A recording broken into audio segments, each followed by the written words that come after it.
চেষ্টা হবে, নিশ্চয়ই হবে। ডেন্টালের ডেন্টিস্টের কোনো সার্ভিস রোলই ছিল না। সমীর বাবু জানেন, ডক্টর সমীর দত্ত চৌধুরী কিভাবে সার্ভিস রোল আমরা করেছি। দৌড়ে গিয়ে এই সার্ভিস রোল, তৎকালীন সময়ে চিফ সেক্রেটারি ছিল গুপ্তা, সেখানে দৌড়ে গিয়ে সেই সার্ভিস রোল কিভাবে করিয়েছি সেটা আমরা যারা 2-4 জন ছিলাম তারা জানি। আজকে সার্ভিস রোলটা হয়েছে বলে আজকে অ্যামেন্ডমেন্টও করতে পেরেছি। এখানে আমরা দেখলাম যে কি 81 আমাদের ক্যাডার পোস্ট ছিল, তার থেকে এবারের এই অ্যামেন্ডমেন্ট করাতে 123 পোস্ট এবারে হয়েছে। ক্যাডার করা হয়েছে। এখন তো আর ডেপুটি এই অ্যাডহক সিস্টেম নেই না, এবং এই অ্যাডহক প্রমোশন সেটাও কিন্তু আমাদের লাভ হয়েছে, আমাদের ডেন্টিস্টের মধ্যেও সেটা লাভ হয়েছে। যেটা আমরা বললাম ডেপুটি ডাইরেক্টর যে হলো, সেটা কিন্তু সেই অ্যাডহক প্রমোশন যে আমাদের সরকার নিয়েছে তাতে লাভবান হয়েছে। আপনারা জানেন যে 2022-এ টিপিএসসি হবে 35 মেডিকেল অফিসার ডেন্টালে। নিশ্চয়ই আপনার তার জন্য আপনারা অবগত হয়ে গেছেন, সেইভাবে তৈরি করতে হবে নিজেকে। এখানে দেখা যাচ্ছে যে 29টা ডেন্টাল চেয়ার বিভিন্ন PSC, CSC, SDH, DH, UPS, SC তে দেওয়া আছে। আমার এখনো মনে আছে যখন আমি জিবিতে প্রথম যাই, সেখানে সেই পা ভাঙা যে চেয়ারগুলো ছিল, রঞ্জন দার কথা নিশ্চয়ই মনে আছে অনেকে। রঞ্জন দা was a very good practitioner, সাংঘাতিক প্র্যাকটিশনার। কিন্তু উনি যখন এক্সট্রাকশন করতেন তো হেসে হেসে এরকম করে নাচতে, বলে I am the only man after Pietersen from London. বলে পিটারসন কে ভাই, আমরা জিজ্ঞেস করতাম। এরকম খুব মজা করে করে করে করে ওনার প্র্যাকটিস কিন্তু খুব বারবার ছিল তখন। এবং যে ফোরসেপটা ওই জানালার সামনেই রেখে দিত। আমি বললাম এটা কি করছে, এখানে নোংরা। মানে তখনও কিন্তু যে হাইজিনিক যে কন্ডিশনটা, আমাদের স্টেরিলাইজেশন বিষয়টা কিন্তু তখনও ছিল না। ক্লাস করা তো দূরস্থ। আমার মনে হয় ত্রিপুরাতে প্রথম আমি একমাত্র ডেন্টাল সার্জন যে প্রথম ক্লাস করে ডেন্টিস্ট আমি শুরু করি। আমাদের অভ্যেস হয়ে গেছে না, কোলেস্ট্রলে যে আমরা হাত খালি হাতেই কাজ করতাম। আজকের তারিখে আপনি পারবেন, আমরা তো পারবো না। কত রকমের ডিজিজ এখন এসে গেছে, কন্টাজিয়াস ডিজিজ হয়ে গেছে, আপনার থেকেও যেতে পারে। আমার মনে আছে যখন লখনৌতে আমাদের সেনসিটিভিটি টেস্ট করে, যারা একেজিএমসি তে পাস করেছে সবাই জানে, ওখানে নিয়ম হচ্ছে সেনসিটিভিটি টেস্ট করে তারপরে এলে দিতে হবে।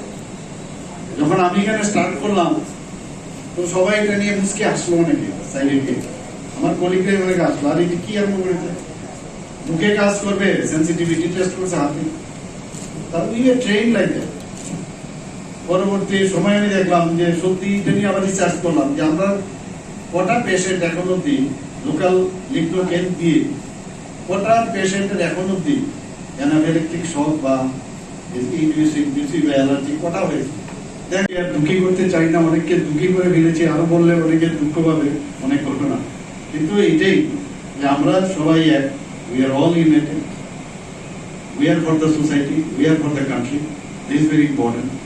আর দেশের জন্য আমাদের করতে হবে এই ভাবনা। কিন্তু যখন প্রফেশনাল আমরা হই, আমি, আমার পরিবার, আর কিছু চিন্তা নাই, এর থেকে বেরিয়ে আসতে হবে। আপনারা জানেন যে প্রধানমন্ত্রী নরেন্দ্র মোদীজি বলেছেন যে হর ঘর তেরঙ্গা। কি সুন্দর কথা বলেছেন। এই যে 13, 14, 15 সবাই ঘরে তিরঙ্গা লাগাতে হবে। অর্থাৎ এমনি গিয়ে পয়সা দিয়ে কিনতে হবে, বিনা পয়সায় হবে। অর্থটা যে এই তিরঙ্গার জন্য এত এত লোক তাদের আত্মবলিদান দিয়েছেন, তাদেরকে স্মরণ করা এবং পেট্রিয়টিজম, দেশের জন্য যে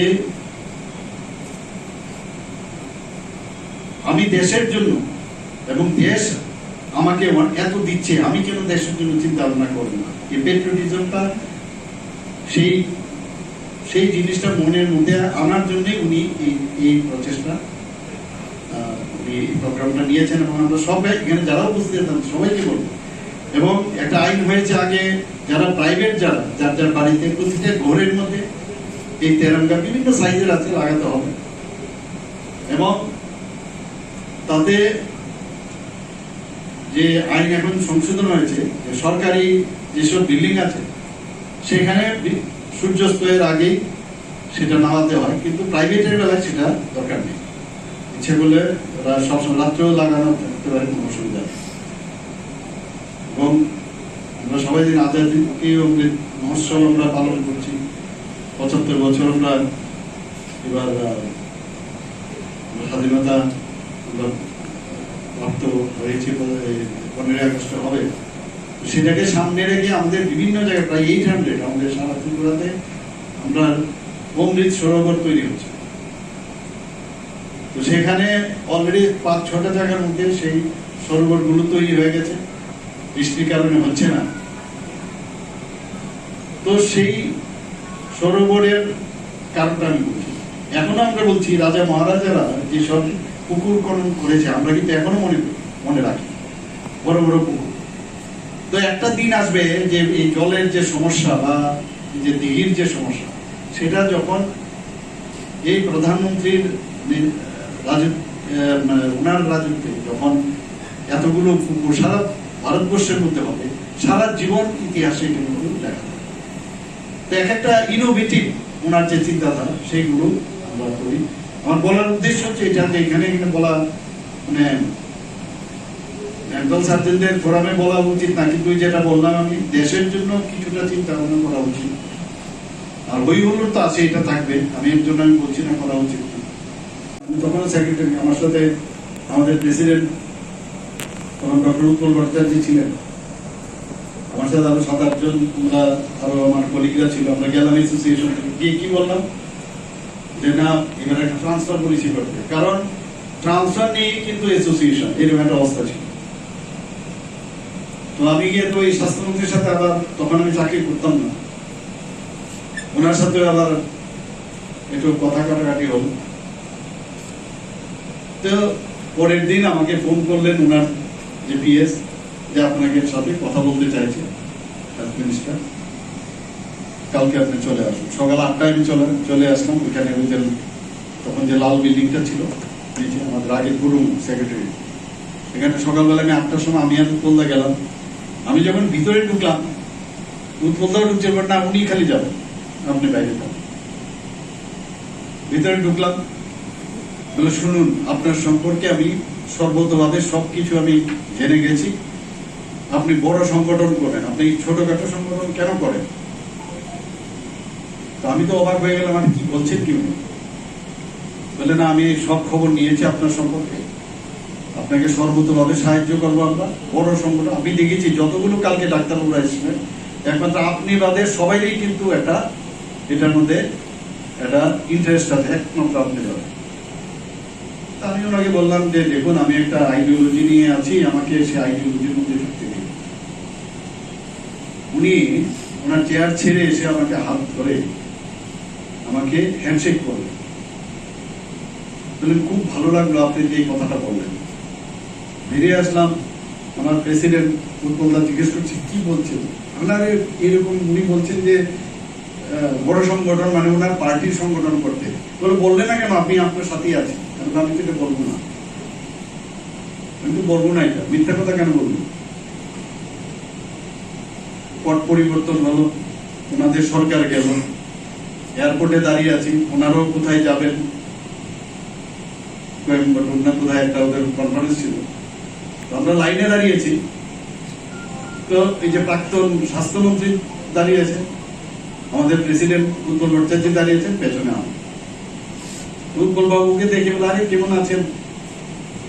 বলে ভালো আছি স্যার। হঠাৎ করে আমাকে দেখে, আরে আপনি কেমন আছেন? আমাদের যে চেয়ারগুলো আমি দিয়েছিলাম সেগুলো সব ঠিক আছে তো? হ্যাঁ স্যার, সব ঠিক আছে। পরে আমি উৎপলদাকে বললাম, সেদিন যদি ওনাকে বলতাম আমি যে আপনার সাথে আছি, তার ওনার যে রেসপন্সটা দেখুন, ডিফারেন্সটা দেখুন। বাট নট টায়ার্ড, এটা আমি ঠিক করে দিই এবং সেইভাবে কাজ করি।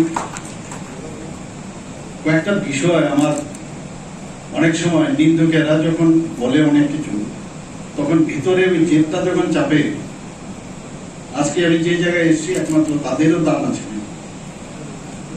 আমার মনে আছে আমার একজন এখন বিধায়ক না, একজন বিধায়ক আমার ওয়াইফের সাথে দেখা হয়েছিল রাস্তায়।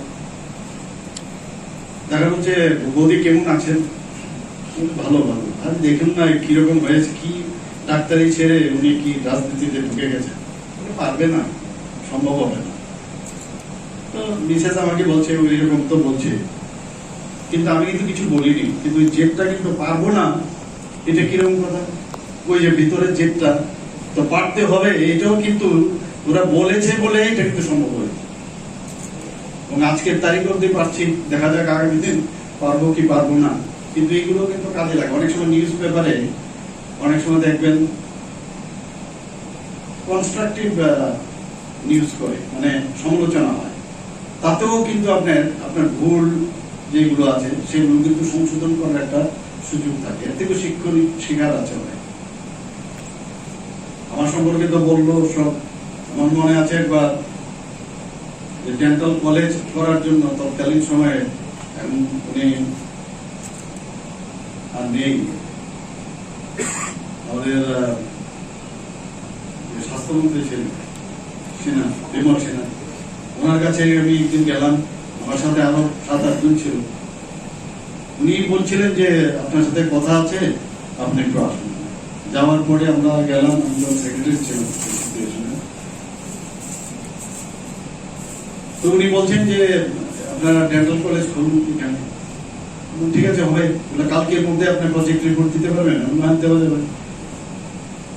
ওই নিয়ে ওইখানকার তৎকালীন সময় যে ডাইরেক্টর এবং যে আমাদের সুপারিনটেন্ডেন্ট ছিলেন হাপানিয়াতে, ওনার সাথে আমার বাক বিতরণটা শুরু হয়ে গেল। তো এখানে তো অনেক কিছু বললাম।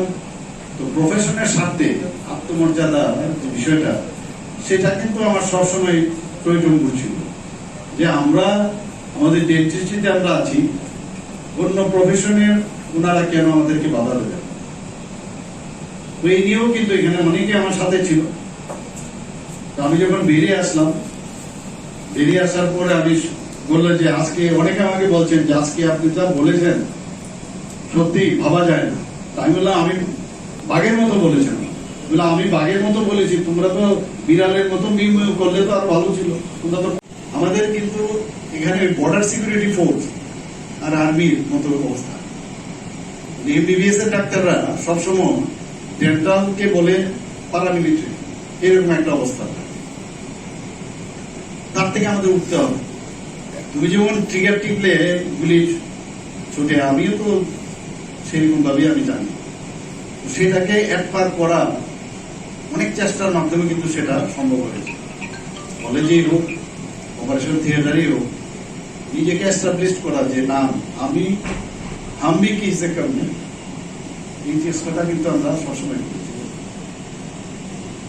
এবং আজকে আমার আমি যে জায়গায় গেছি, আমার কিন্তু মেইন যে সূত্র সেটা হচ্ছে আমার পেশাগত যে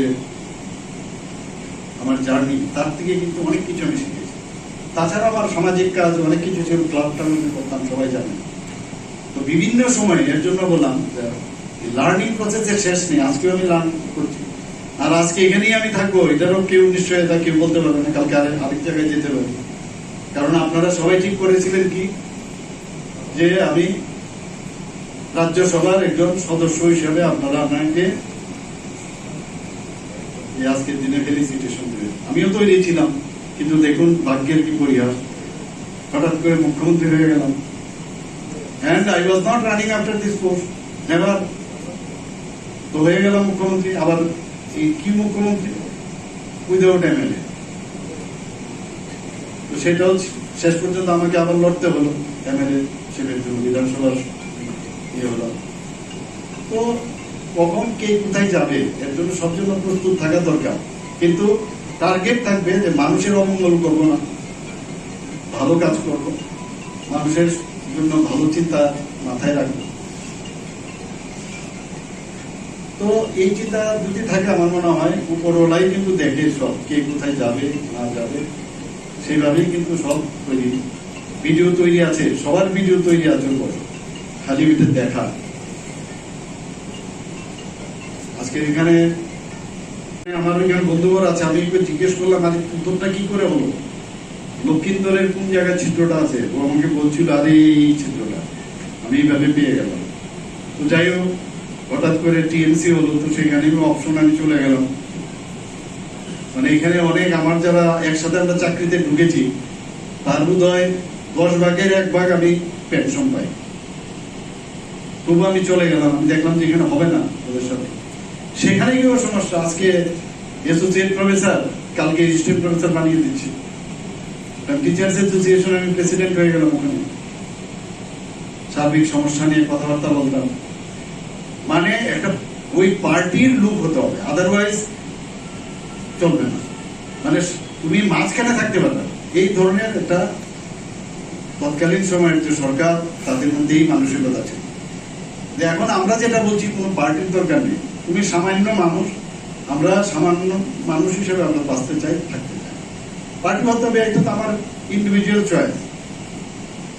সেই জায়গায় শেষ পর্যন্ত অ্যাসোসিয়েট প্রফেসর থেকে অ্যাসিস্ট্যান্ট প্রফেসর, প্রফেসর দেয় না, বিভিন্নভাবে সে হাইকোর্টে গেলাম। তৎকালীন মুখ্যমন্ত্রী বলছেন উনি ভালো ডাক্তার, ভালো মানুষ, কিন্তু উনি অপোজিট পোলের লোক। ঠিক আছে, অপোজিট পোলের লোক, ওই রাজনীতিতে এলাম। ওই জেদ যে বললাম, সেই জেদটা পুষে তারপরে রাজনীতি। যেদিন আমি জয়েন করলাম সেদিন একটা ফোন আসলো আমাকে, আমার এক ডাক্তার বন্ধু, বহুদিনের পুরনো, সে আমাকে ফোন করে বললো, কাজটা কি ভালো করলি তুই? ডাক্তারি করছিস, সবাই তোকে চিনে, ভালো ডাক্তার হিসেবে কাজ করছিস, কেন সব রাজনীতি? ভেবে চিন্তে গেছিস তো? আমি বললাম হ্যাঁ, ভেবে চিন্তে গেছি। এখন সমস্যা হচ্ছে এটারও আবার তৎকালীন সময় আবার ব্রেইন আবার আমার কাজ করে, যে ওই ডাক্তারবাবু কেন কাউকে, ওকে নিশ্চয়ই কেউ বলেছে আমাকে বলার জন্য যাতে আমি না জয়েন করি, সেটাও হতে পারে। কারণ উনি যে ধর্মে বিশ্বাসী, ওই ডাক্তারবাবু আমি জানি, যাতে আমি না জয়েন করি। তো কন্টিনিউয়াস এই যে এখন থট প্রসেস কিন্তু খুব স্ট্রং হয়ে গেছে। তাহলে না, আমি তো এলভিসা এখন দেখি প্রায় সময়কে ফোন টোন করে বিভিন্ন কাজের জন্য। তো এই বিষয়গুলো প্রায় আমি দেখতাম। ডাক্তারি তো ঠিক আছে, ডাক্তারি করেছি, কিন্তু যেহেতু আজকে এটা একটা, আপনারা সবাই মিলে আমাকে সম্বর্ধনা দিচ্ছেন, তো মনে হচ্ছে যে এই কথাগুলো বলা দরকার। ডেন্টাল ডেন্টিস্ট্রির যে বিষয়, এখানে নিজের আত্মসম্মানটা যদি রাখা যায়, আর অনেক বিষয় আছে সেটাকে যদি ভিতরে ঢুকিয়ে নেওয়া যায় না আগুনটা, তাহলে কিন্তু যে আজকে যে কথাটা বলছে যে আজকে এই পজিশনে আমি কেন এলাম, ওইসব কারণে, আর কিছু না। ট্রান্সফার নিয়ে তো বলে লাভ নেই, বিভিন্ন জায়গায় ট্রান্সফার আমাকে করালো, বারবার হাইকোর্টে গেলাম, বলো না, ডিভিশন বেঞ্চে তখন ছিল না, গেলাম গুয়াহাটিতে, অনেকবার যেতে হয়েছে। অ্যাডভোকেটদের কাছে যাওয়া, বুঝতেই পারছেন, মশার কামড় থেকে বাদ নেই, সারাক্ষণ বসে থাকো, ইত্যাদি ইত্যাদি। শেষ পর্যন্ত বিধানসভা পর্যন্ত আমি রিলিফ পেলাম না আমি, কারণ সেখানে বলা হয়েছে ট্রান্সফারেবল জব, যে কোনো লোক যে কোনো জায়গায় যেতে পারে, কিন্তু এটা ইন্টেনশনালি করা হয়েছে। আপনারা সবাই জানেন এই বিষয়ে, বলবো না। বিধানসভার মধ্যে খুব হইচই। তৎকালীন সময়ে বিরোধীরা যারা ছিল তাদের এমএলএদের আমি বললাম যে আমি একমাত্র ওরাল এন্ড ম্যাক্সিলোফেসিয়াল সার্জন, এখানে ম্যাক্সিলোফেসিয়াল সার্জারির একটা ক্লিনিক খোলা হয়েছে, যদিও সেটা আমার চেষ্টায় সেটা হয়েছে। এবং তৎকালীন সময় আমার এখানে বন্ধুবর আছে, এখানে ডক্টর দীপক পাল মজুমদার, বলতে দ্বিধা নেই। যখন আমি ওকে বললাম, আমার 6 মাস আগে এসেছিল, ওকে আমি বললাম তুই তো অপারেটিভ ডেন্টিস্টে এসেছিস, মানে এখন এন্ডোডন্টিক যেটা বলি, তো তুই একটা ক্লিনিক খুল, আমি একটা ক্লিনিক করি, বলি এখানে ত্রিপুরাতে কিছু হবে না। আমি বললাম হবে না, হবে, হতে হবে না। দুটো ক্লিনিকের আমি ইনচার্জ হলাম, খুললাম। পরবর্তী সময় অবশ্য এটা চার্জে গেল। তো আমি যদি প্রথম ওরাল এন্ড ম্যাক্সিলোফেসিয়াল সার্জন হয়ে যদি ওরা পরে যখন কেস টেস হলো, একজন ওরাল সার্জন আমার আগে এসেছিল, তো আমি ইচ্ছে করি ওর এগেনস্টে আমি বলিনি, যেহেতু শুধু ওরাল সার্জন ছিল আর আমার যেহেতু ডিগ্রিটা ওরাল ইনফেক্ট ছিল ভিজুয়াল সার্জন, তো আমি সেটাকে সামনে রেখে আমি ফাইট করেছি ব্যক্তিগতভাবে ওনার সাথে। এবং ওকে এখানে আনার জন্য সে এখান থেকে আমাদের একজন সিনিয়র মোস্ট ডেন্টাল সার্জনকে লখনৌ পাঠাবো, যে oral surgery there is no difference, basic difference between oral surgery and oral and visual surgery, সেটাকে এস্টাবলিশ করতে হবে। তো এই ধরনের যুদ্ধ বহুদিন হয়েছে, গেলাম না, বলো হবে না আমি জানি। হঠাৎ করে আমাদের ত্রিপুরা মেডিকেল কলেজ করলো, অপশন দিলাম, এজেন্সির মধ্যে ইন্টারভিউ দিলাম, জানি হবে না, কারণ আগের থেকে ডিসিশন থাকতো কে পাবে না পাবে, আগের থেকে ডিসিশন থাকতো। মাঝে মাঝে অবাক লাগে যখন আমাকে বলে যে আমি কিন্তু মুখ্যমন্ত্রী, এখনো কিন্তু মুখ্যমন্ত্রী যে হয়েছে বুঝতে পারছি না। অনেক সময় বলে আপনি বিধায়ক, কখন যে হয়ে গেলাম বিধায়ক সেটাও কিন্তু এখন বোধগম্য হচ্ছে না। মানে সিজন যে বিষয়টা সেটা কিন্তু অনেক টাইম লাগবে, কারণ আমরা প্রফেশনাল পার্সন, আমরা যে চিন্তা ভাবনা করি গতানুগতিক যারা অনেকদিন ধরে রাজনীতি করছে তাদের থেকে একটু হয়তো আমরা আলাদা। তো হিউম্যান টাচ থাকতে হবে, পরিষ্কার হিউম্যান টাচ থাকতে হবে। সবসময় ট্রিক্স না করে পলিটিক্স করলেই ভালো, ট্রিক্স না করে পলিটিক্স করলেই ভালো। আর মানুষের আপনারা এই যে গ্রেডেশন পেয়েছেন, আমার তো পেলাম না, আমি তো কি গ্রেড 4-এই তো বাধ্য হয়ে আমি 1/4 পেনশন পাই এখন, আমি তো লাভ হলো না। ক্ষুদিরাম বসু ফাঁসির কাস্টে ঝুললো, তো উনি কি জানতেন যে উনার কিছু হবে না? তো এরকম মানসিকতা আমার মনে হয় আজকে আমাদের এখানে যেভাবে ইনোভেটিভ ঢঙে আমাকে একজনের পর একজন যেভাবে গিফট দিল, সেটা সত্যি ইনোভেটিভ। আমি বলছিলাম যে ডেন্টিস্ট্রি একমাত্র যারা এই ধরনের ইনোভেটিভ, কারণ এখানে বিভিন্ন ডিসিপ্লিনের লোক আছে, এত সুন্দরভাবে প্রেজেন্টেশন আমাকে দিল বা গিফট দিল, সত্যি আমি এর জন্য সবাইকে ধন্যবাদ দেবো। আমাদের এই এখানে সাংবাদিক বন্ধুরা আছে, নিশ্চয়ই আপনারা এইভাবে গিফট এরকম পর্যায়ক্রমে গিফট দেওয়ার বুঝে দেখেনি কখনো, সেটা একমাত্র আইডিয়া টিএসবি দেখিয়েছে। সবাইকে অসংখ্য ধন্যবাদ।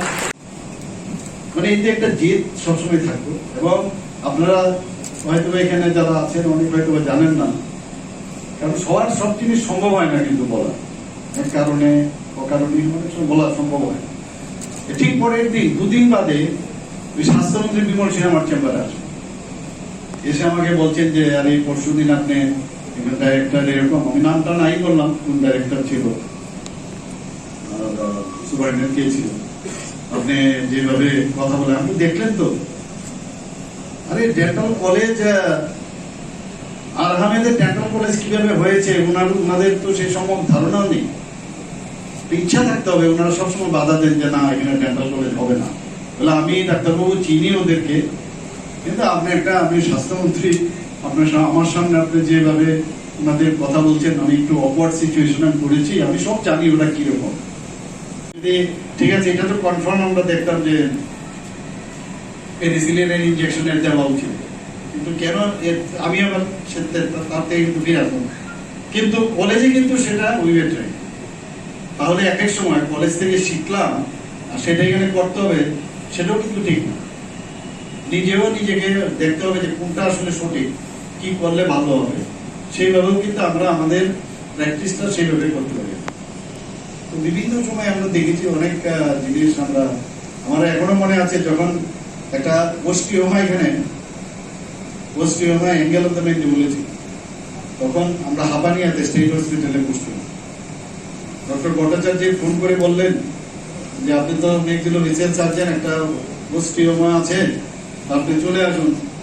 ঠিক আছে যাবো, একা, আমার তো আর সাথে কেউ ছিল না। স্টেট ব্রাঞ্চ আয়োজিত যে সম্বর্ধনা অনুষ্ঠান আমাকে ঘিরে, এই অনুষ্ঠানের মঞ্চে উপস্থিত আছেন আইডিএ টিএসবি মাননীয় ভাইস প্রেসিডেন্ট